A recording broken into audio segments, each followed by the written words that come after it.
오늘 전해드릴 성경 말씀은 마태복음 16장 24절입니다. 아마 많이 들어보신 구절이라 생각하십니다. 이게 마태복음뿐만이 아니라 누가복음, 마가복음에서도 나오는 그런 주님의 말씀이시고요. 짧은 구절임에도 불구하고 예수님께서 저희한테 살면서 얼마나 중요한 내용을 저희한테 주셨는지 모릅니다. 오늘 같이 읽어보시겠는데 구절이 짧으니까 이거 구절 읽으시는 분이 2번 읽어주시면 감사하겠습니다.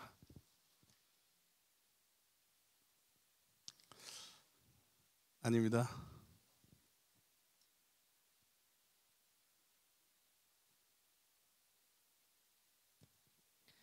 이에 예수께서 제자들에게 이르시되 아무든지 나를 따라오려거든 자기를 부인하고 자기 십자가를 지고 나를 좇을 것이니라. 아멘. 아멘. 한 번 더 읽어주시겠어요? 우리 다 한 번 같이 읽으시면 어떠실까요? 이에 예수께서 제자들에게 이르시되 아무든지 나를 따라오려거든 자기를 부인하고 자기 십자가를 지고 나를 좇을 것이니라. 아멘. 아멘. 한 3주 전에 슈퍼볼이 있었죠. 슈퍼볼 뭔지 다 아시죠? 슈퍼볼 이건 미국 풍습에는 슈퍼볼이 있을 때마다 이게 뭐 가족, 친지 그리고 뭐 이웃들까지 다 모여가지고 이런 파티를 합니다.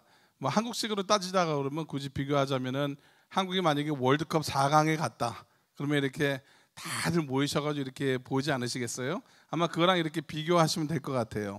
근데 이게 슈퍼볼에 보면은 참 유명한 분들이 많이 오셨더라고요. 뭐 항상 그렇지만 그런 게임에는. 근데 특히 뭐 유명한 뭐 연예인은 둘째치고 어떤 풋볼 명예 전당에 들어갈 만한 분들 있죠. 굉장히 왕년에 날리셨던 분들 그런 분들이 많이 와 계시더라고요. 그래서 이제 각자 팀들의 선수들을 보여주는데 이런 생각이 들더라고요. 야, 저 선수들이 어떤 생각을 할까라는 생각이 들더라고요. 왜냐하면은 이 슈퍼볼이라는 게 이분들이 통계적으로 봤을 때 다시 선수 생활을 하면서 또 올 가망성이 거의 희박합니다. 물론 여러 번 가는 선수들도 있는데 그런 분은 제외고 대부분은 슈퍼볼을 다시 결승에 가는 건 둘째치고 그 후년에 그 소속된 팀에 다시 선수로 뛸 수 있는 가망성도 그렇게 많지가 않아요. 그만큼 이렇게 좀 냉정하고 처절한 이런 프로의 세계입니다. 거기가. 근데 이제 그런 분들이 이제 애국가가 불려지고 그러면서 경기하기 바로 직전에 야, 저 선수들 마음이 어떨까라는 생각이 자꾸 들더라고요. 한번 그분들의 입장에서 잠시 생각해 보세요.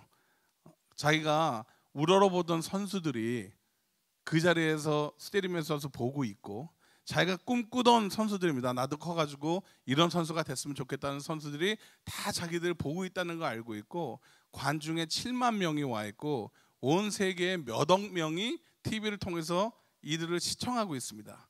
근데 이분들의 선수들의 마음이 어떨까? 얼마나 두근두근거리고 뭐 굉장히 여러 감정이 교차할 것 같아요. 제가 이런 말씀을 들은 이유가 뭔가 하면요.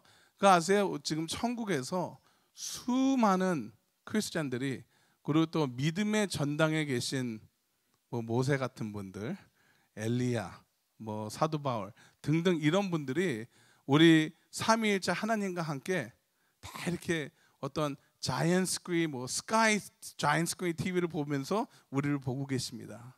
그거 아세요? 우리를 보고 계세요. 우리를 보고 계시면은 우리가 그런 걸 보고 있을 때 어떤 우리가 좀 힘들고 그런 상황이 있을 때 좀 더 열정적으로 뛰지 않을 수 있을까라는 생각이 듭니다. 그렇죠? 저희가 아무리 힘든 일이 있고 그렇더라도 만약에 우리를 응원해 주는 하나님을 떠나서 이 여러 크리스천들이 우리를 보고 있다면 좀 힘이 나지 않을까라는 생각이 들어요. 한번 생각해 보세요. 부모님으로서 만약에 우리가 언젠가 한 번은 다 가지 않습니까? 우리가 먼저 갔다고 쳐요. 먼저 가가지고 우리 자식들이 이 세상에 살고 있으면은 응원하지 않으시겠습니까? 그래서 우리 IGM 성도분들이 막 여기서 아둥바둥 살고 있으면은 그거 위해서 참 저거 별거 아닌데 여기 와 보니까 그 응원하고 있으실 것 같아요. 제가 보기에는.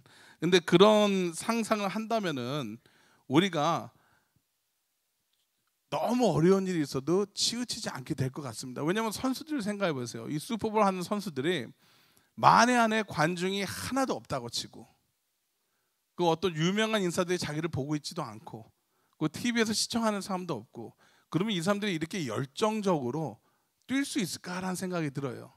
물론 뭐 돈을 많이 받고 자기가 좋아하는 스포츠니까 어느 정도는 하겠죠. 그죠? 그렇지만 그 경기 전체를 갖다가 얼마나 열정적으로 살 수 있을까, 뛸 수 있을까라는 생각이 들더라고요. 아마 한 경기는 몰라도 뭐 전체 시즌이나 자기의 어떤 인타이어 커리어를 그렇게 뛸 수 있지는 못할 겁니다. 그런 열정적으로. 이게 할 수 있는 게 누가 자기들을 지켜보고 있고 인정해주고 있다는 것에 어떤 위안이 되는 거예요. 선수들도. 저희들도 뭐 마찬가지인 것 같습니다. 아멘.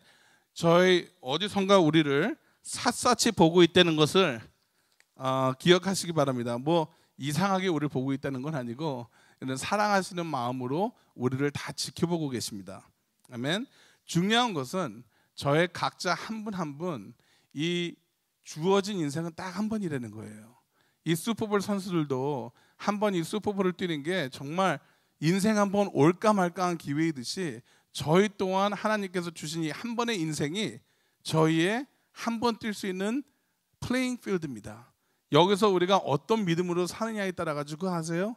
우리가 천국에서 어떤 보상을 받고 어떻게 살 것이라는 것은 우리가 여기서 뭐 한 7, 80년 살면서 뭐 오래 사시고 싶은 분들은 100살까지 사시면서 여기서 우리가 어떤 믿음을 사느냐에 따라 가지고 거기서 모든 것이 좌우된다는 겁니다. 영생이.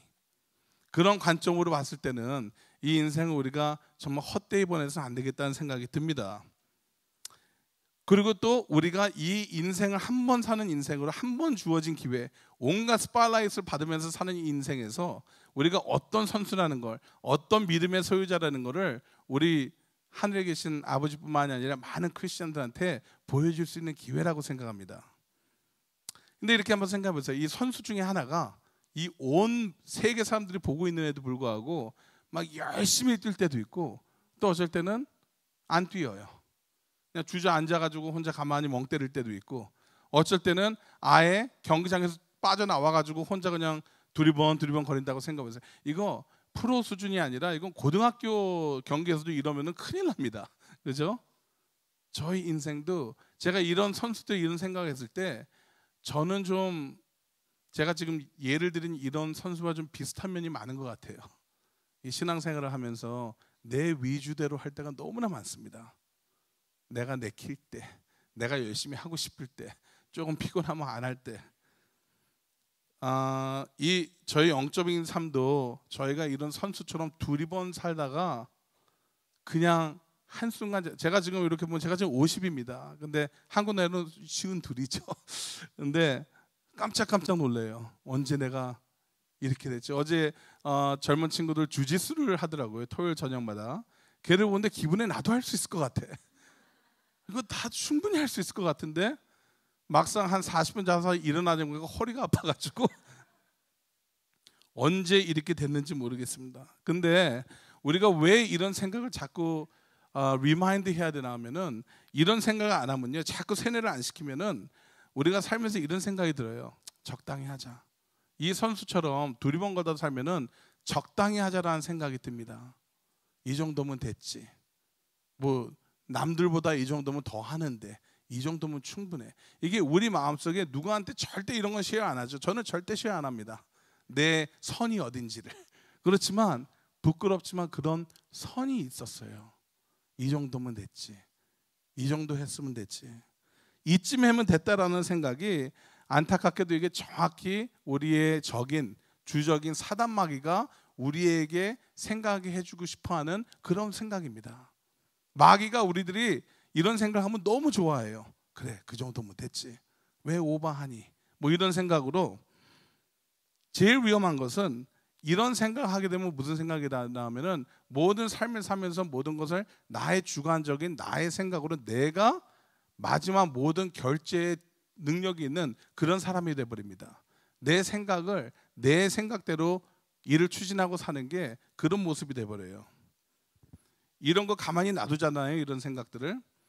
이런 흐지부지한 어떤 애리투시나 생각을 놔두면은 이런 생각이 결국은 우리 삶에서 이제 나타나기 시작합니다. 그죠? 저는 이렇게 뒤돌아보면은 저보다 훨씬 더 연배이신 분들 많으시지만 이게 좀 살다 보니까 참 내 뜻대로 해가지고 된 게 참 많이 없는 것 같아요. 근데 왜 이렇게 내 뜻이 맞는지 모르겠어요. 그때 할 때 순간순간은. 근데 하고 나면은 참 내 뜻대로 해서 된 게 어떤 통계적으로 따져보면은 한 뭐 10%도 안 되는구나라는 생각이 들더라고요. 이건 생각이 아니라 이건 팩트입니다. 그럼에도 불구하고 계속 그렇게 하는 이유는 그러다 보면 결국 어떤 마음들이 생기냐면 좌절감도 오죠. 두려움도 오죠. 낙심이 오죠. 그리고 포기하고 싶은 마음도 오죠. 이런 생각들이 우리를 갖다가 사로잡게 돼 있습니다. 왜냐하면은 그 누구도 어떤 사람이 아침에 벌떡 일어나가지고 다 이제 포기해야 되겠다 이런 사람 없어요. 그렇죠? 이 포기하겠다는 마음은요 아주 gradually 생기는 마음들입니다. 조그만 패배감을 느끼고 똑같은 실수를 반복하고 믿음 생활을 이걸 계속 하다 보면요 언젠가는 아침에 일어나서 다 내려놓고 싶다는 생각이 들 수가 있습니다. 이런 생각이 바로 이게 무서운 생각인데 이렇게 뒤돌아보면은 다 나의 중심에서 나오는 생각에서 비롯된 뿌리입니다. 모든 게 우리 시점이 있는 거예요. 그리고 사탄은 이런 마음들을 자꾸 포기하라는 마음을 주죠. 자, 그럼 어떻게 해야 될까요? 우리는 싸워야 됩니다. 정말 이렇게 해서 싸워야 되는데 어떻게 하면 이런 생각과 싸워서 이길 수 있는지를 우리 오늘 예수님께서 말씀해 주시는데 즉 그 말씀을 드리기 전에 사단이 우리한테 제일 먼저 공격하는 부분이 뭔지 아세요, 여러분? 제일 먼저 우리를 공격하는 부분이 우리 머리입니다. 우리 생각입니다. 우리 생각이에요. 우리가 미국이 전쟁을 하면요, 이스라엘이나 미국이 전쟁을 하면 제일 그냥 골고루 하는 순서가 있습니다. 뻔해요. 군수 기지, 그리고 뭐 커뮤니케이션 센터, 통신센터, 아니면은 공항. 이 세 개를 우선 이 세 개를 먼저 제거해 버립니다. 왜? 이 세 개가 그 나라의 두뇌 역할을 합니다. 그 세 개를 제거하면요, 뭐 그냥 그 큰 몸뚱어리는 그냥 시체예요. 아무것도 못해요. 우리도 마찬가지입니다. 그래서 성경 로마서에서는 우리의 몸과 생각을 지키라고 하십니다. Renew your mind. 그 이유가 뭔가 하면은 우리 생각하는 패턴을 사단이 바꿔버리잖아요. 그거를 갖다가 세뇌를 시켜버리면은 그래 대충 하지 뭐 이게 뭐 나의 주중심적으로 생각하지 이런 게 이제 몸에 박혀버리면은 전쟁은 끝난 겁니다. 우리는 뭐 열심히 한다고 생각하지만 걔들 입장에서 봤을 때는 얘는 끝. 그 다음 이렇게 되는 거예요. 그러면 어떻게 생각해야 될까요? 어떻게 이런 생각을 어떤 생각을 해야 되고 어떻게 싸워야 될까요? 그럼 우리가 싸우기 전에 우선 왜 싸워야 되는지를 알아야 됩니다. 그죠? 그냥 막상 싸운다고 되는 게 아니라 우리가 왜 싸워야 되겠습니까? 제가 스토리를 하나 말씀을 드릴게요. 아메리칸 인디안 정통에 이런 말이 있대요. 어떤 소년이 이제 한 15살 되는 소년이 이제 어른이 되는 과정이 되려면은 이 테스트를 꼭 거쳐야 된답니다. 그게 뭔가 하면은 15살 소년이 여기 15살짜리는 없겠죠. 그죠? 한 15살 소년이 아버지가 그 아들을 데리고 깊은 산속으로 데려간답니다. 산속에 데려가가지고 그 스탬프 구루터기 안에 이렇게 앉혀놓고 눈가리개를 한대요. 그리고 절대 이 눈가리개를 풀면 안 됩니다. 밤새 내내. 그리고 거기에 그냥 가만히 앉아 있어야 돼요. 새벽이 올 때까지. 이거 뭐 별로 어려울 것 같지 않은데 그거 굉장히 어렵습니다. 제가 뭐 이런 경험한 적이 있어요. 그 숲속에서 혼자 한 30분 제가 어두운 데 있어 본 적이 있는데 정말 무섭습니다. 정말 무서워요. 생각해보세요. 근데 15살짜리가 이거 별의별 소리가 다 들릴 거 아니에요. 짐승 소리도 들리고 춥고 나 같은 사람 배도 고플 때고 이러면은 굉장히 불안합니다, 마음이. 근데 그런 와중에 밤새 기다려야 돼요. 어른이 되기 위해서는.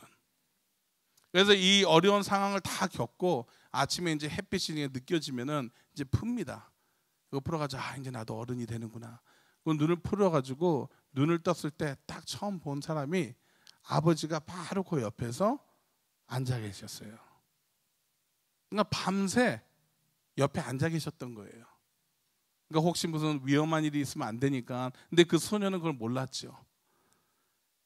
이 인디안 소년이 어떤 어른이 되기 위해서 거쳐야 할 상황이 있었다면 그런 어떤 법이 있던 거죠. 예수님 또한 우리가 제자가 되기 위해서 거쳐야 할 과정이 있다 합니다. 인디안 소년은 소년에서 어른이 됐다면은 우리 믿는 분들은 born again, 새로 하나님을 만난 순간부터 제자가 되기까지 어떤 과정이 필요하다는 걸 예수님께서 지금 말씀해 주시고 있는 거예요. 우리가 born again 크리스천이 됐다고 당연히 금방 제자가 되는 게 아닙니다. 제자는 아무나 할 수 있는 게 아니에요. 그런 과정을 예수님께서 오늘 정확히 짚고 넘어가시는 겁니다. 아멘. 그러면 예수님께서 저에게 전하신 말씀은 뭐라고 그러면 세 가지를 하라 그러십니다. 첫째, 뭐라고 써져 있습니까? 나를 부인하고, 둘째, 너의 십자가를 지고, 셋째, 그 다음에 나를 따라하라. 이렇게 말씀하시는데, 첫 번째로 말씀하신 제자 되는 조건은 내 자신을 부인하라는 겁니다. 여러분 그거 아세요? 이 세상에서 제일 힘든 게 세 가지가 뭔지 아세요? 첫째, 내 자신을 부인하는 거. 둘째는 살 빼는 겁니다. 그 셋째는 요요 현상 막는 거예요. 제일 어려워요. 우리 자신을 부인하려면요, 싸워야 돼요. 싸워야 되는데 우리는 참 이상한 게 우리는 남들이랑 싸우는 건 참 잘해요. 그죠? 저는 제 와이프랑 얼마나 잘 싸우는지 몰라요. 뭐 아무것도 아닌 거 가지고 빨래 좀 늦게 한 거 가지고 잔소리합니다. 제가 아니 빨래가 뭐 등등 근데 아무것도 아닌 거 가지고 툭툭 시비 걸면서 참 잘 싸워요. 특히 부부 관계에는. 그죠? 어떤 분들은 뭐 친구건 가족 멤버건 뭐 그룹 리더건 누가 됐건 간에 잘 싸웁니다. 근데 막상 우리가 싸워야 할 대상은 남이 아니라 나 자신이에요. 나 자신인데 나 자신은 싸우기 싫어해요. 나 자신과 싸워야 된다는 생각하면 갑자기 내가 굉장히 이런 천사가 된 것 같은 기분이 들어요. 나는 영어에 이런 노래가 있습니다. I'm not a fighter, I'm a lover. 이러고 안 싸워요. 나 자신한테는. 남들이랑은 잘 싸우는데. 이게 싸우는 정도가 아니라 우리 자신이랑 싸울 때 초전 박살을 내야 됩니다. 이게 그냥 싸우는 생각을 하면 안 싸워요. 그냥 뿌리를 뽑아버려야 되겠다는 생각을 해야 됩니다. 정말 뿌리를 뽑아야 되겠다. 우리 마당에 잡초 같은 거 나면 그냥 그 위에만 자릅니까? 아주 삽을 가져와서 그냥 뿌리를 빼버리지. 이 새끼들 그러면서 뿌리를 뽑아야 됩니다. 이게 전쟁이에요. 싸우는 게 아니라 전쟁입니다. 그래서 영적 전쟁이라는 말이 아마 여기서 나오지 않았을까라는 생각이 들어요. 이 싸우는 이유는 우리가 이 땅에서 사는 목적이 있기 때문에 싸우는 겁니다. 그 목적이 뭔가요? 그 목적이 예수님이 제자가 되는 게 우리 믿는 분들은 우리의 인생에 사는 목적이 제자가 되기 위한 것이 우리의 목적이어야 됩니다. 아멘. 그리고 이게 목적이 있는 분들은요, 이 끝이 보여요. 여러분들 너무 어렵게 사시는 분들 많으시겠지만 끝을 보고 가시기 바랍니다.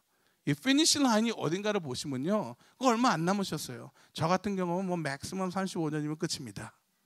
뭐 여러분도 어떤 분들은 더 되는 분도 있고 안 되는 분도 있고 많은 시간이 아니잖아요. 저는 그거 보고 달립니다. 피니시 라인을 보면요, 아무리 어려운 좌절감이 있고 잘 안 돌아가는 일이 있더라도 큰 위안이 됩니다. 그리고 인디안 소년이 아버지가 옆에서 지켜보셨듯이 우리는 전능하신 하나님 아버지께서 우리를 붙잡고 계십니다. 아멘. 이거 좋은 뉴스 아니에요? 가짜 뉴스가 아닙니다. 좋은 뉴스지. 정말로. 저희는 피조물로서 여러 방면으로 너무 부족하고 굉장히 한계가 있는 사람들이에요. 그렇기 때문에 이 세상 살면서 헤매는 것은요, 기본이에요.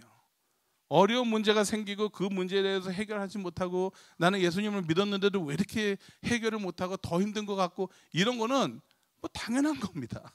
나 이렇게 놀라시는 분들이 더 놀라워요. 그게 왜 놀라운지. 기본이에요, 기본. 베이직, 기본입니다. 그래서 내가 이거 살면서 힘들고 헤매는 것이 기본이라는 생각하니까 얼마나 마음에 또 큰 위로가 되는지 몰라요. 물론 여기서 어떤 분들은 정말 저희 일반인들이 상상이 어려움을 겪는 분들도 있습니다. 우리 성도분들이 그런 분들도 있으시고요. 그렇죠? 이런 분들은 또 하나님께서 더 큰 계획을 가지고 계시기 때문에 크게 어려운 불에 넣어주신 걸 그런 걸 믿습니다. 걱정이 많으신 분, 상처가 있으신 분, 낙심되시는 분, 그런 쓴뿌리를 갖다가 해결하지 못하시는 분들, 이런 거요, 다 일어나는 일들입니다. 다 현실적인 일들이고요. 그런데 이 감정은 다 현실적이고 일어나는 일인데, 이런 거는 우리 어른들만 있는 게 아니고, 그거 아세요? 제가 막내가 13살이에요. 걔도 그런 게 있어요. 티네이저도 있고요, 영 어더스, 젊은 친구들도 있고, 중년, 장년, 노인 할 것 없이 다 똑같이 있습니다. 이거를 갖다가 우리가 얼마나 인정하고 이 어려움을 어디다가 우리가 기대고 일을 살면서 추진하고 살 것인가를 갖다가 마음에 두는 게, 그 차이가 거기서 오는 것 같습니다. 아멘. 어쩔 때는 너무 힘들어서 그 줄을 놓고 싶을 생각도 있습니다. 정말 어려움 많이 겪으신 분들, 또 한 달, 두 달, 1년, 2년, 3년 기도를 통해서 참 믿음으로 살면서 이러고 하는데도 이런 변화가 없잖아요, 삶에. 그러면 그 줄을 놓고 싶을 때가 있어요. 그런데 그런 안타깝게도 저는 개인적으로 그런 분들 굉장히 많이 알아요. 믿음이 있으신 분들이 안타깝게도 결국은 그런 상황에 와가지고 그 줄을 놓는 분들이 굉장히 많습니다. 그리고 아마도 지금 겉으로 표현을 안 하시더라도 어쩌면은 이 룸 안에서도 어떤 분들은 그런 생각을 한 달에 한 번, 일주일에 한 번 하는 생각이 있으신 분이 있을지도 모릅니다. 하나님께서는 절대 포기하지 말라 하십니다. 왜냐하면 말씀하시는 게 환난 날에 나를 부르라, 내가 너를 건지리니 네가 나를 영화롭게 하리로다 하십니다. 이런 말씀은 여기 하나뿐만이 아니라 수도 없이 많아요. 그죠? 이런 것을 벗어날 수 있는 건 딱 하나밖에 없습니다. 우리가 제자가 되는 것입니다. 햄릿이 내가 죽을 거냐 살 것이냐 그것이 문제로다 그랬다면은, 우리 믿는 분들은 내가 제자가 될 것이냐 말 것이냐 오늘 생각해 보시기 바랍니다. 왜냐하면요, 웬만한 각오 갖지 않으시면요, 이 영적으로 살아남기가 거의 희박합니다. 왜냐하면 제가 수년 이 신앙생활을 하면서, 저는 교회에서 봉사하고 열심히 다니고 하면서 나는 굉장히 팔팔히 살아있는다고 생각했어요. 근데 돌아보면서 몇 년을 보면은 그 몇 년 동안에 살아있던 것보다 죽어있던 쪽에 더 훨씬 더 가깝게 있었더라고요. 우리가 영적으로 죽어있는지 살아있는지 분별력을 하나님께 구해야 됩니다. 아멘.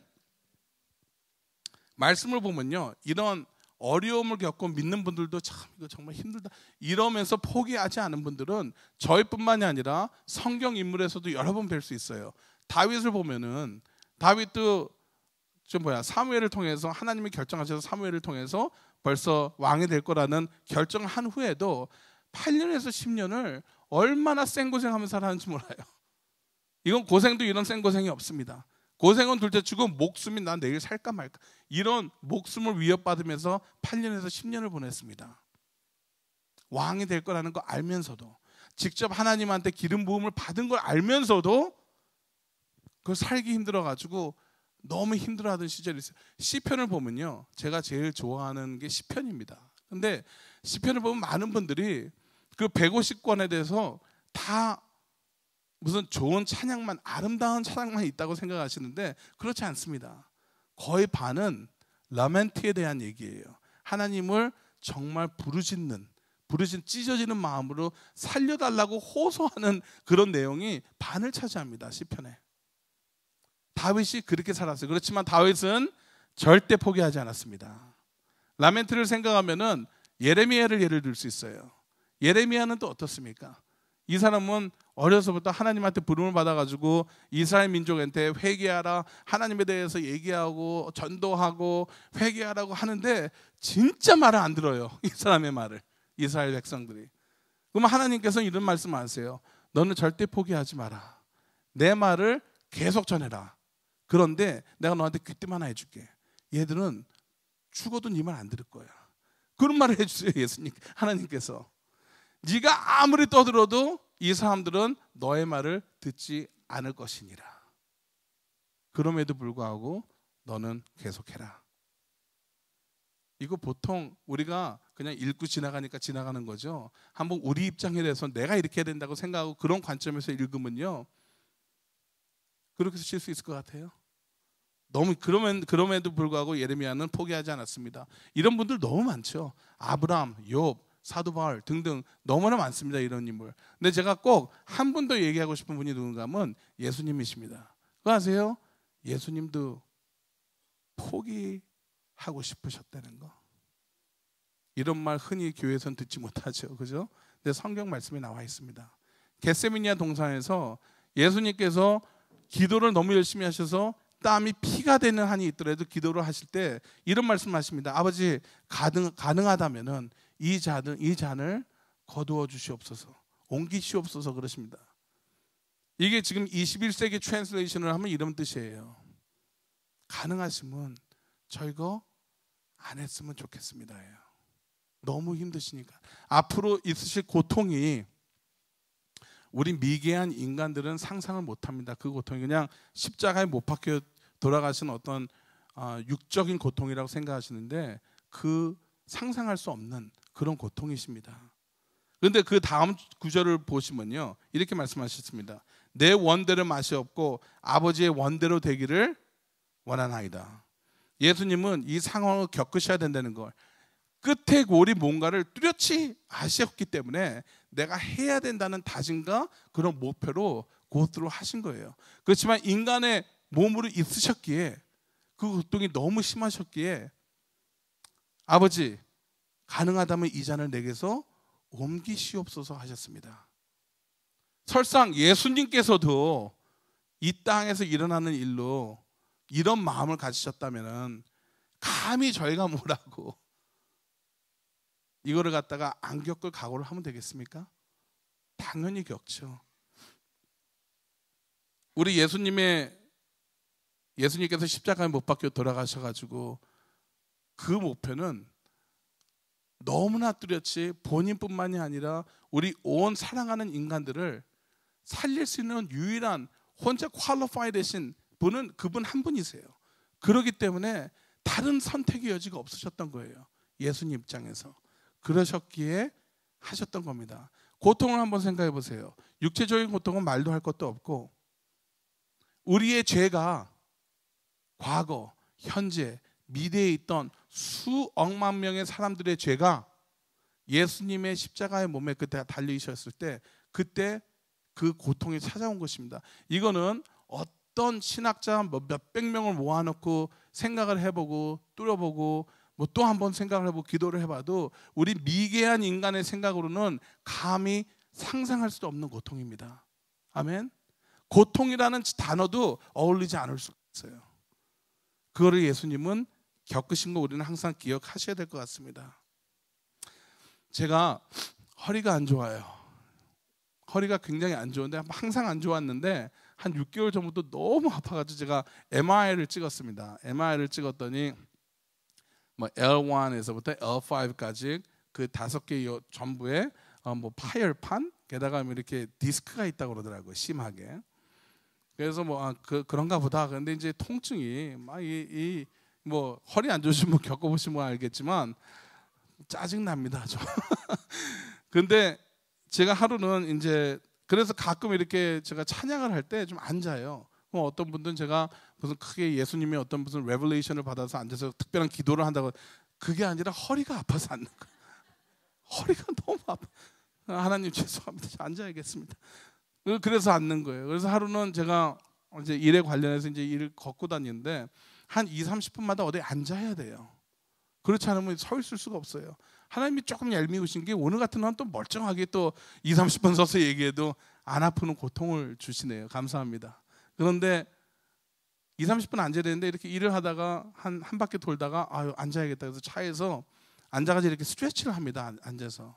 그런데 갑자기 눈물이 핑 도는 거예요. 아파서 핑 돈 게 아니에요. 아파서 눈물을 흘린 게 아니라, 그리고 또 예수님의 고통이 이랬었구나, 이런 무슨 감격스러운 이런 믿음의 무슨 기쁜 뜻 이런 것도 아닙니다.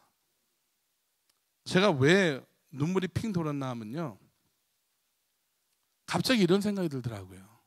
내가 예수님을 믿는 제자라고 혼자 생각하고 다니고 내 마음 중심에 예수님이 자리 잡고 산다고 그거 붙잡고 살다고 얘기하고 다니고 어쩔 때는 정말 뻔뻔하리만큼 이런 데 나와서 말씀을 전하는 그런 기회도 주어주시는데 너무나 예수님이 겪으셨던 고통을 거의 생각하는 적이 없는 것 같아요.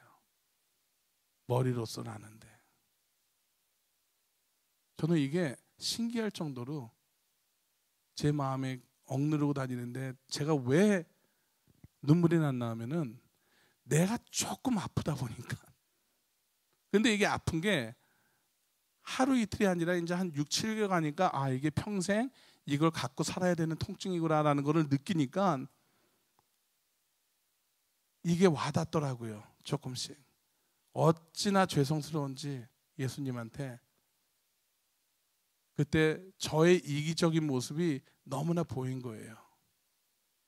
여러분들 그런데 제가 너무나 힘이 되는 부분이 뭔가 하면 이런 아픔에서도 예수님이 이런 저랑 비교할 수 없는 고통을 견디시면서도 일을 맞추셨으니 또 우리한테 그것을 겪으라는 말씀을 오늘 말씀을 통해서 말씀해 주십니다. 그게 얼마나 큰 힘이 되는지 몰라요.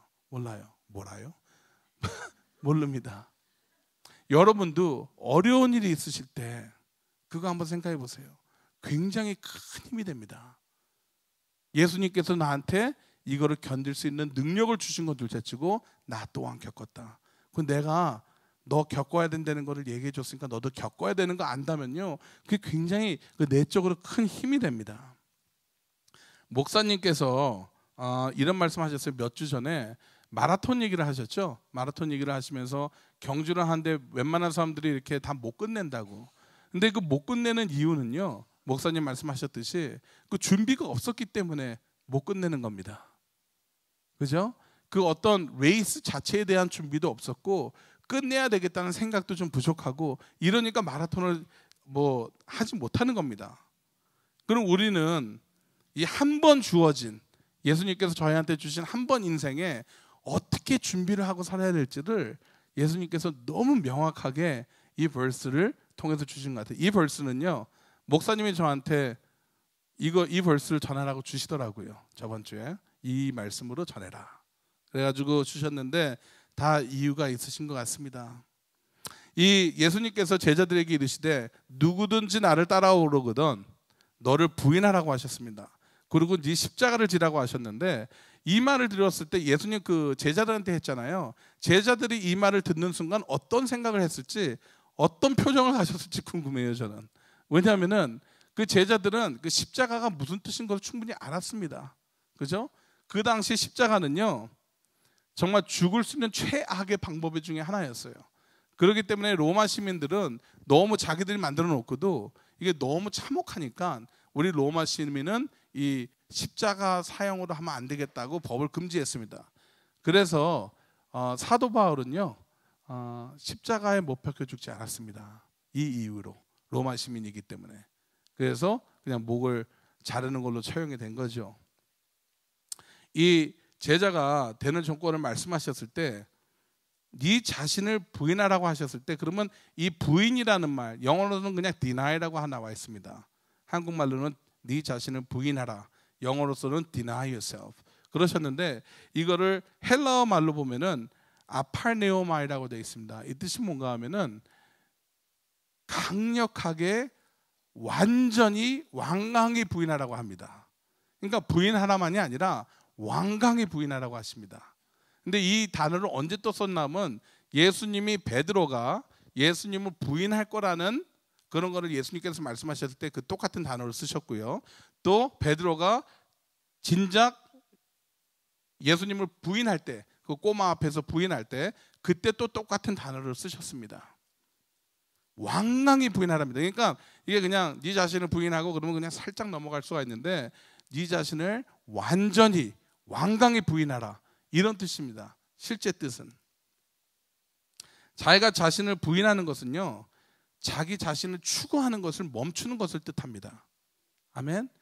내 자신을 추구하는 거 이거를 멈춰야 되는 것이에요.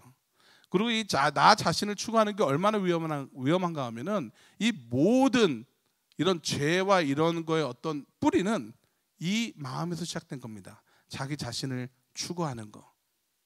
아담과 이브 전에 사단이 이 마음으로 시작한 겁니다. 사단이 어느 날 아침에 쟤는 이런 식으로 생각이 들어요. 어느 날 아침에 천국에서 뭐 찬양하다가 갑자기 일어나서 내가 하나님 위에 서야겠다는 생각, 이렇게 생각하지 않았을 겁니다. 뭐 교만이 아무리 대단해도 어느 날 갑자기 일어나서 이렇게 되겠어요? 아마도 자기가 자기 자신을 추구하는 마음이 하루 이틀 1, 2년 이렇게 지나다 보니까 결국은 이 자기 추구 마음이 교만으로 바뀐 것입니다. 사단이 그렇게 시작했어요. 정작 하나님이 길을 가신다고 우리가 다 믿는 분들이 얘기를 하시면서도 이 신앙생활을 우리 눈높이에 우리의 어떤 편리에 맞춰서 생활할 때가 너무나 많은 것 같습니다. 그게 왠지 아세요? 자기 자신을 추구하기 때문입니다. It's all about me. It's all about you. 혹시 그거 아세요? 대한항공 광고 보신 적 있으세요? 얼마 전에? 그 제목이 영어로 It's all about you입니다. 그 제목이 It's all about you예요. 그래서 그 광고 보신 분 손 들어보세요. 이렇게 많이 안 텔레비를 전혀 안 보시는군요. 우리 성도 여러분들은. 할렐루야. 이 광고가 보면 어떤 하면요, 어디 이 외국인이 이렇게 이어폰을 끼고 퍼스트 클래스로 앉아 있습니다. 앉아 있으면 저기 셰프가 옆에서 맛있는 음식을 만들고, 또 저기 스튜어디스가 맛있는 드링크를 만들고, 그리고 저 뒤에는 오케스트라가 있어요. 한복을 입은 오케스트라, 뭐 턱시로 입은 오케스트라가 It's all about you 이러면서 그 노래가 나옵니다. 다 여러분을 위한 거라는 거예요. 저는 이 광고가 왜 이렇게 짜증이 나는지 모르겠어요. 음악도 마음에 안 들고, 거기 나오는 그 광고 나오는 남자분도 마음에 안 들고, 모든 게 마음에 안 들어요. 근데 그런 거 있죠. 짜증 나면서도 자꾸 보게 되는 거. 참 성격이 이상한 것 같아요. 저 무서운 영화 볼 때 그런 거 있잖아요. 무서워. 그러면서도 또 보고, 안 봐. 또 보고. 약간 이런 생각인 것 같아요. 저는 이 광고를 짜증 날 때마다 유튜브에 가끔 가서 또 찾아봅니다. 이게 무슨 이상한 취미인지 모르겠어요. 그러면 화가 나요. 그러면 내가 왜 이렇게 화가 나나 자꾸만 생각해 봤더니 이런 생각이 들더라고요. 거기서 자꾸 이 단어를 계속 얘기해요. It's all about you. 다 너에 관한 것들이래요. 근데 왜 이걸 내 자꾸 짜증나나 생각했더니 음악도 아니고 거기 나오는 액터도 아니에요. 내가 보니 이 단어에 나한테 너무 맞는 말을 듣다 보니까 이게 어딘가 모르게 거부 반응이 생긴 것 같아요. 그죠? 우리가 예수님께서 복음은 우리에 관한 것들이 아닙니다, 여러분. 아멘. 복음은 예수님에 관한 것들입니다. 아멘. 아멘 해주시기 바랍니다. 아멘. 예수님께서 우리 자신을 부인하라 할 때 우리한테 즐기지 못하게 심통을 부리실 이런 거 절대 아닌 거 아시죠? 우리가 자신 부인하려는 거는 나의 자립적인 생각과 나의 이기적인 생각, 나의 어떤 경험, 나의 감정 이런 거에 치우치고 결정을 할 것이 아니라 예수님의 말씀에 나온 대로 거기에 맞춰서 살면서 예수님의 기대면서 사는 그런 거를 말씀하시는 겁니다. 그게 내 자신을 부인하려는 겁니다. 그리고 예수님께서 한때는 제가 이런 생각했어요. 왜 이렇게 피곤하게 이렇게 고생문을 갖다가 열어주셨을까? 내 자신을 갖다가 자립적인 생각하는 게 얼마나 좋은데 나한테는. 근데 왜 이렇게 고생문을 열으셨을까 하는 게 가만히 생각해 보시면요, 이게 고생문이 아니라 축복의 통로를 열어주신 길입니다. 예수님께서는 이 길로 가야지만 네가 행복해. 이 길로 가야지만 진리로 가. 이 길로 가야지만 나의 제자가 될 수 있어. 그러기 때문에 힘들어도 이 길로 가라 라고 말씀하시는 겁니다. 우리가 어렸을 때 부모님 말씀 듣고 열심히 공부 어머니의 참뜻을 잘 알겠습니다. 그리고 열심히 하는 애가 어디 있겠습니까? 모릅니다. 나중에 커서는 알지. 저희 자신을 부인하면서 오는, 그리고 우리가 조심해야 되는 건 뭔가 하면요, 우리가 우리 자신을 부인하면서 오는 이런 여러 고통과 어려움이 있지 않습니까? 근데 그게 모든 게 다 우리 자신을 부인하면서 오는 고통이 아니라는 거를 갖다가 말씀드리고 싶습니다. 왜냐하면은 우리가 우리가 저질러 놓고 우리가 심은 대로 거두는 거예요. 결국은 대부분의 것들은 이거는 내가 내 자신을 부인해서 예수님을 쫓아가다 때문에 고통 오는 분들도 있습니다, 분명히. 그렇지만 대부분은 우리가 심은 것을 거두는 현상일 뿐입니다. 그 영적 분별력을 우리는 가지고 있어야 돼요. 만약에 마약하는 분이 다시 마약을 해가지고 리헵에 들어가 계시다 그러면은 이거는 거기서 오는 고통은 그거는 내가 십자가를 지는 것이 아닙니다. 남의 사람을 얘기하기 좋아하고 뒷담화 까는 거 좋아하는 분들이 그런 걸로 인해서 릴레이션십이 안 좋아지고 마음에 고생한다 그러면은 이거는 예수님의 십자가를 지고 가는 거에서 나를 디나이하는 부분이 아니에요. 내가 성경 말씀 읽는 거를 게을러하고 예수님 옆에서 기도하는 거 게을러 하다가 이 신앙생활을 10년을 했는데도 마음에 평안이 없고 마음에 기쁨이 없고 마음에 어떤 예수님이라는 존재의 어떤 이런 기둥이 안 서져 있다면요, 이거는 우리가 내 자신을 부인하는 게 아닙니다. 이거는 우리가 사도 바울이 말씀하신 갈라디아서 6장에서 말씀하신 심은 대로 거두는 일일 뿐입니다.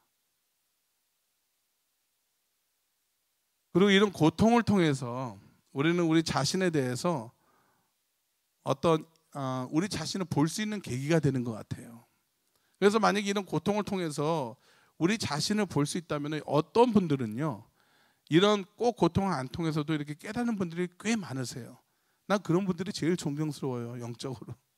근데 저 같은 이렇게 고집스러운 사람은요, 이런 고통을 좀 겪어봐야지 하나님의 참 뜻을 알게 됩니다. 그리고 내가 누군지를 돌아볼 수 있는 계기가 돼요.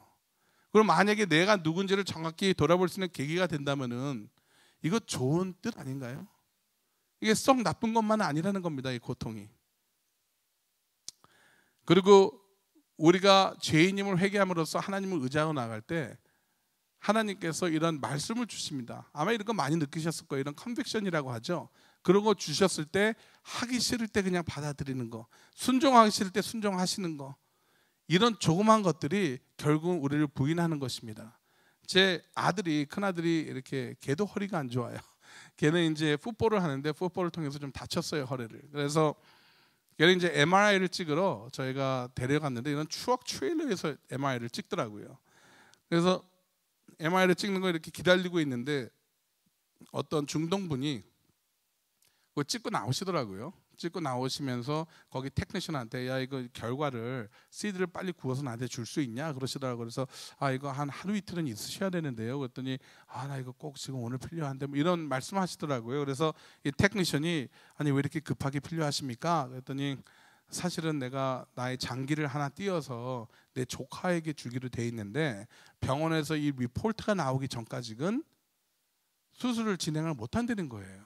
이분이 마음이 급박하신 거예요. 그래서 그 얘기를 저는 전화 보고 이러고 있다가 그 얘기를 들어서 그 얼굴 한번 이러고 뵀어요.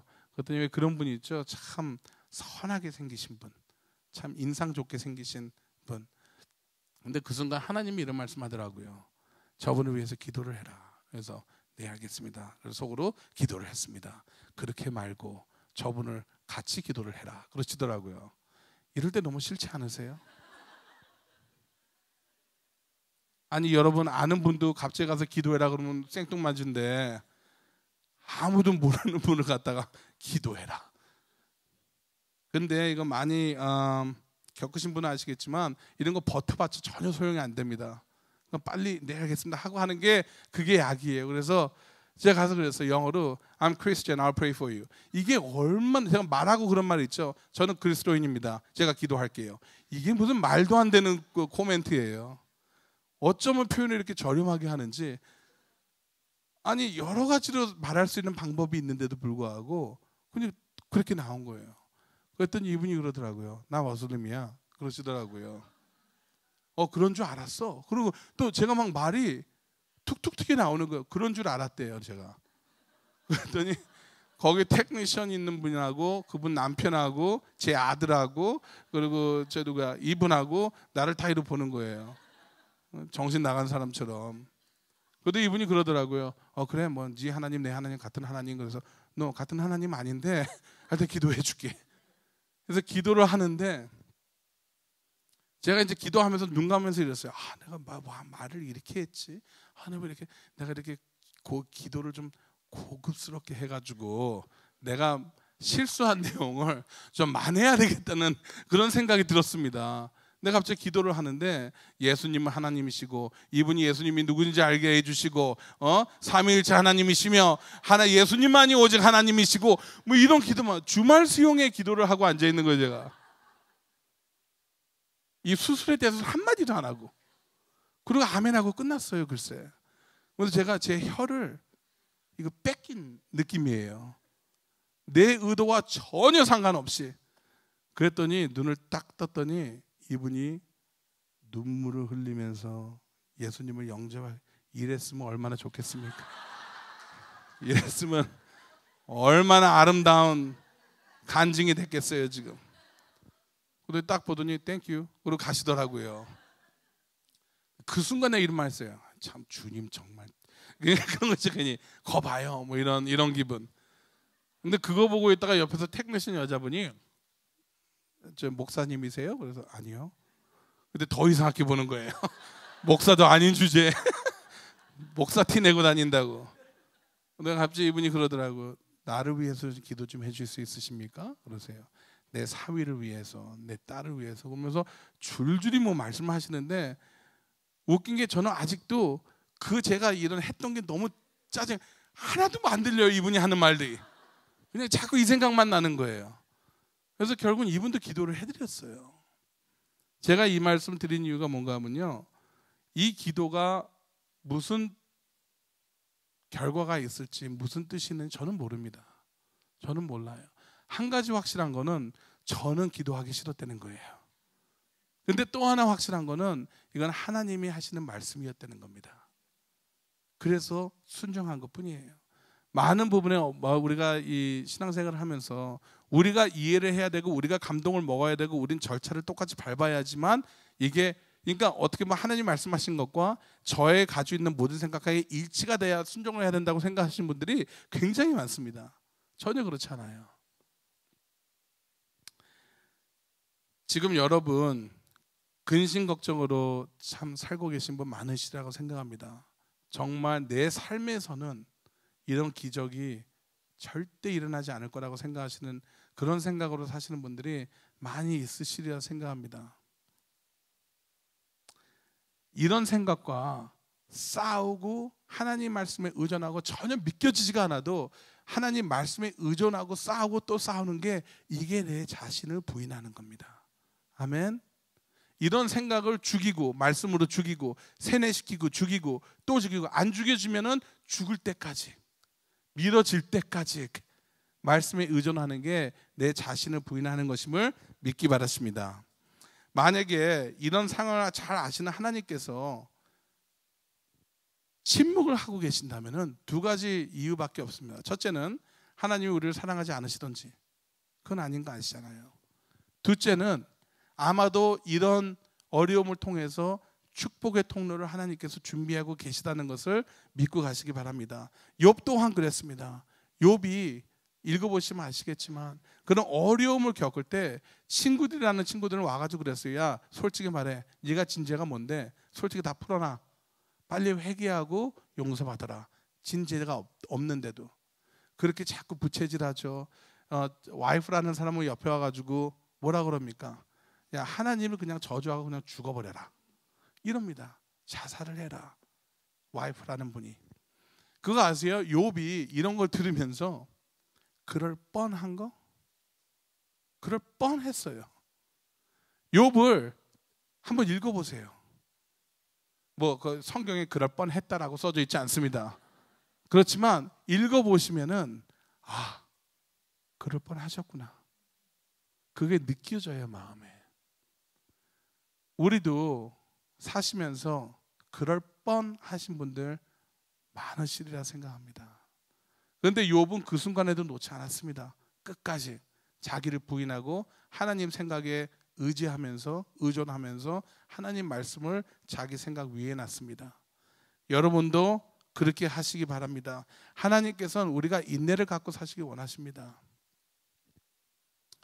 우리가 좀 더 컨피던스를 갖고 자신감을 갖고 살기 원하세요. 우리한테서 오는 자신감이 아니라 하나님께서 주시는 자신감을 갖고 사시기 원하십니다. 그리고 예수님이 말씀하시는 거는 우리 모두에게 일을 번져서 시작하셨다는 거예요. 그리고 그 일을 시작하신 일을 예수님이 재림하시는 그날까지 채워주신다고 약속하셨다는 겁니다. 아멘. 이거 좋은 뉴스 아니에요? It's fantastic news. 정말로 그것을 붙잡고 사는 분들은 축복이 있으리라 생각하십니다. 그리고 예수님이 말씀하신 두 번째 조건은 십자가를 지시라고 하십니다. 예수님이 지셨던 십자가를 우리에게 너도 지어라 똑같은 걸 하는 말씀이 아닙니다. 예수님께서는 너의 십자가를 지라고 하십니다. 아멘. 아까 말씀드렸듯이 그 십자가 짓는 것은 여러 고통이 온다고 다 나의 십자가가 아니에요. 그 십자가는 내가 하나님을 위해서 내려놓은 것을 그것을 밀고 나갔을 때 그거를 지키고 나갈 때 거기서 오는 고통이 그게 십자가를 지는 겁니다. 그거 아세요? 진정한 십자가를 지는 것은 하나님께서 먼저 우리한테 주신 것들을 주님께 다시 되돌려 드리는 게 이게 나의 십자가를 지는 겁니다. 한번 말씀 들어보세요.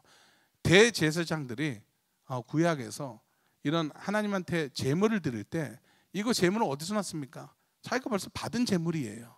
남들이 드린 예배를 가지고 제물 바친 걸 가지고 그걸 가지고 다시 씻고 다 절차를 거쳐서 하나님한테 드린 제물입니다. 우리도 하나님께서 우리 삶도 마찬가지예요.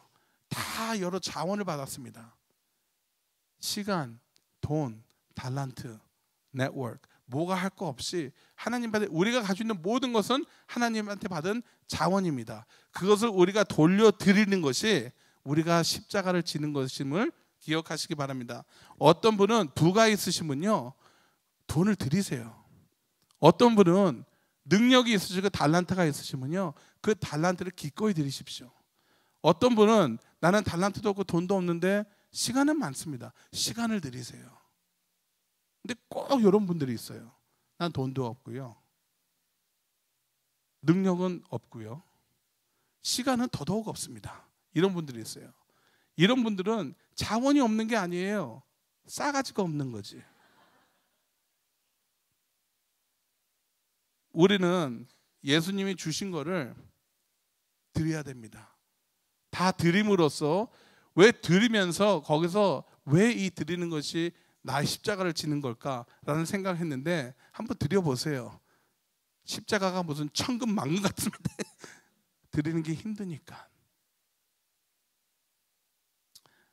우리가 실수하는 것이 뭔가 하면은 많은 분들이 하나님이 어떤 분이시라는 걸 갖다가 우리 상황에 맞춰서 견뎌볼 때가 너무 많습니다. 그러니까 예를 들어서 제가 축복을 받고 있으면 하나님 감사합니다. 정말 전능하신 하나님 감사합니다. 그러시고요. 좋습니다. 근데 조금 어려우면은 하나님 어떻게 이러실 수가 있습니다. 뭐라 그러죠? 굴곡이 비슷하기는 했네요.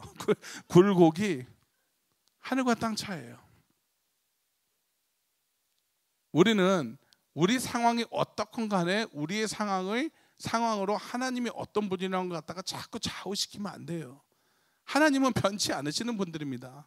하나님은 우리 상황 따위로 비교할 수 있는 부분이 아니에요. 하나님은 그저 하나님이십니다.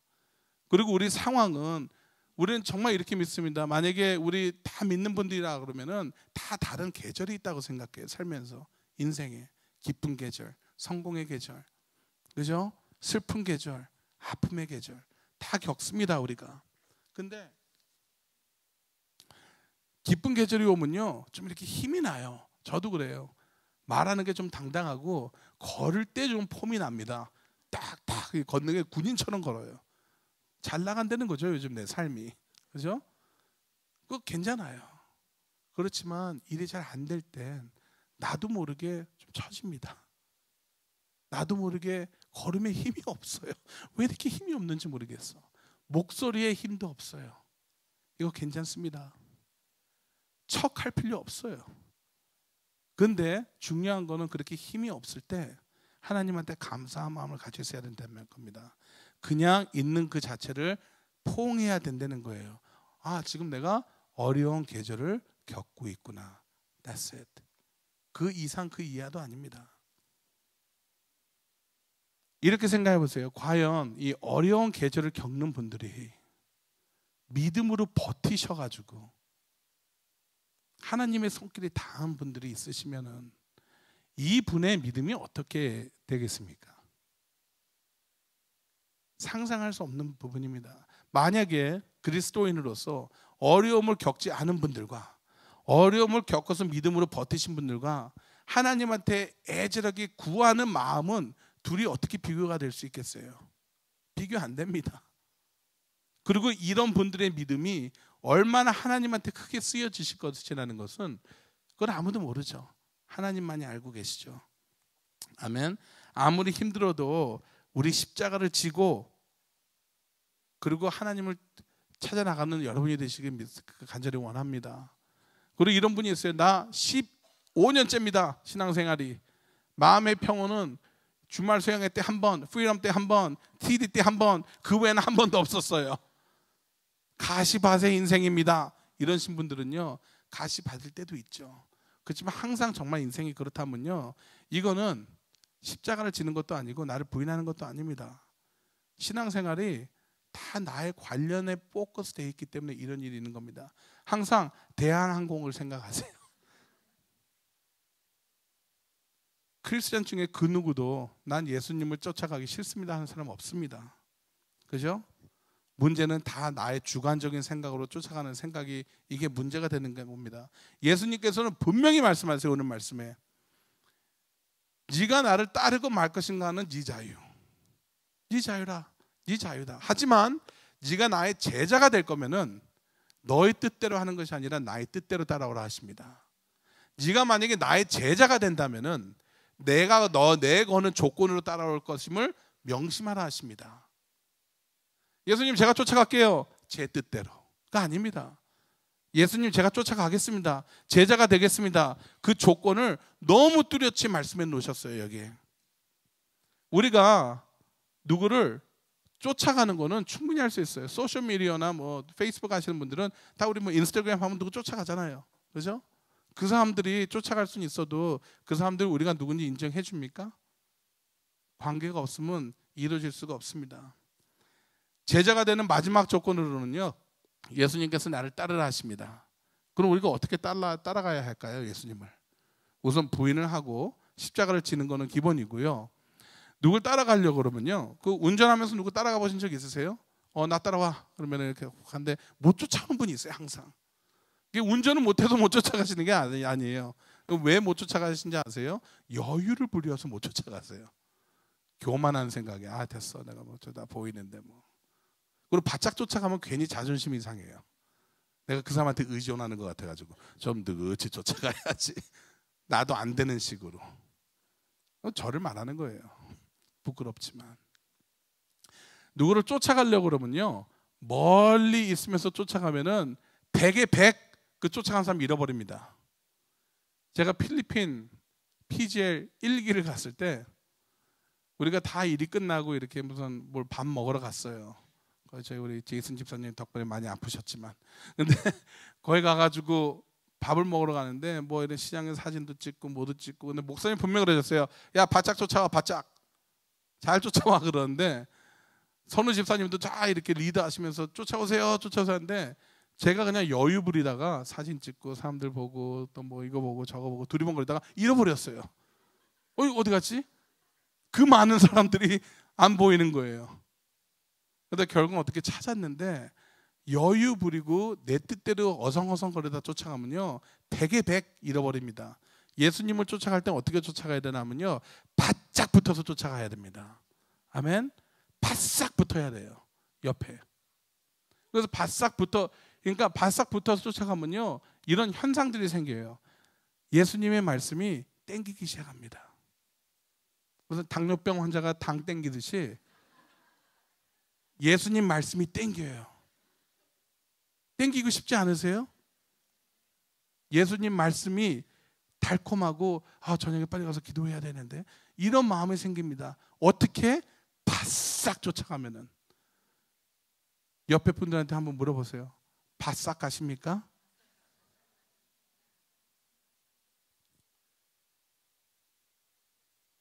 우리가 제자 훈련을 받는 과정에서 많은 시련과 희생이 필요합니다. 그리고 어떤 분이 진정한 제자인가는요, 목사님이 이런 얘기 하신 것 같아요. 그 결과를 보면 알 수 있습니다. 이분이 끝까지 가느냐 안 가느냐의 차이가 납니다. 끝까지 가는 분들은요, 그 결과에 내가 얼마를 더 잘 살고 못 살고 이런 거는 잘 중요하지가 않아요. 끝까지 내가 가느냐 안 가느냐. 저는요, 이 교회에서 지금 누구라고는 말씀 안 드리지만 제가 굉장히 존경하는 분들이 많아요. 그게 끝까지 가시기 때문에 그럽니다. 그분이 뭐 특별히 무슨 기도의 내용이 좋아서 뭐 성경의 말씀을 더 읽어서 뭐 이런 게 아니에요. 정말 눈이 오나 비가 오나 끝까지 가시더라고요. 뭐 끝까지 갈지 안 갈지는 더 두고 봐야 되겠지만. 아멘. 기억하시기 바랍니다. 우리는 제자가 될 것이라는 것을 갖다가 이런 결정은요, 오늘 저녁에 내가 뭐 먹지라는 걸로 결정해야 할 문제가 아닙니다. 정말 내가 그리스도인이 됐으면은 그 다음에는 그냥 이러고 살 것인지 제자가 될 것인지는 특별히 생각을 해봐야 될 부분입니다. 왜냐? 우리가 어디에 투자를 할 거면은 뭘 생각합니까? 아주 기가 막히게 비즈니스 플랜 만들죠. 왜? 돈이 귀하니까. 망하면 안 되니까. 그런데 우리가 제자가 될 거면요, 쫙 알아봐야 됩니다. 내가 제자가 되기 위해서 나 오늘 이제 주말 수양이 끝났으니까 나 이제 제자. 이게 아닙니다. 제자가 되려면 특별한 계획이 필요한 겁니다. 비교해봐야 돼요. 내가 이거 할 건지 말 건지. 그래서 예수님은 그래요. 쫓아오고 말고는 네 자유. 그렇지만 쫓아올 거면 절대 네 뜻대로 쫓아올 생각은 엄두도 내지 말라는 소리입니다. 결국은 결정하시기 바랍니다. 마음속에 제자가 될 것인지 안 될 것인지. 제자가 되시겠다고 결정하신 분들은요, 뚜렷하게 내 자신을 부인하고 나의 십자가를 지고 그리고 나를 따라오라 하십니다. 우리 모두 제자가 돼서 예수님을 쫓아가는 우리 IGM 성도 여러분이 되기를 간절히 기원합니다. 기도하시겠습니다. 하나님 감사합니다. 정말 너무나 부족한 저희 한 사람 한 사람을 다 모아놓고 저희가 알아들을 수 있도록 아버지의 말씀을 통해서 명확히 말씀하셨습니다.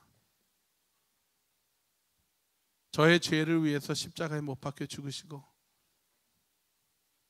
저의 부족한 것을 다 아시는 주님께서 저희가 아무리 어렵고 힘들어도 우리 옆에 항상 전능하신 하나님께서 우리 손길이 닿고 있다는 걸 저희한테 말씀해 주고 계십니다. 그리고 주님께서 우리를 응원하시는 마음을 전해주신 거 감사합니다. 그 응원하시는 말씀은 제자가 돼서 내가 겪었던 것을 너희들도 겪어서 정말 축복의 통로에 대한 것을 우리가 만끽하기를 원하십니다. 아버지, 아무리 힘들게 느껴지더라도 아무리 어렵다 하더라도 아버지의 말씀을 붙잡고 내 자신을 부인하고 그 십자가가 아무리 무거울지라도 그 십자가를 지고 예수님을 바짝 쫓아가는 저희 모두가 되기를 간절히 기도드리옵나이다. 아멘.